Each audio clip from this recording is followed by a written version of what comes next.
Hi guys, welcome to my video. I am RB James Dumali. I am at the PCCR's Dactyloscopy Laboratory. Actually, there are other laboratories at the Philippine College of Criminology, but the Dactyloscopy Laboratory is the one that I am really excited to try. Why? Because in dactyloscopy, I can learn how to study fingerprints and how to identify the person who owns it.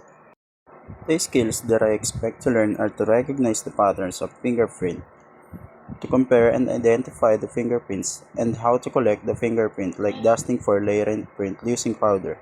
This kind of skills will help me to have enough knowledge in my criminology journey because as a criminology student, I should know how to do dactyloscopy and what are the different types of fingerprints.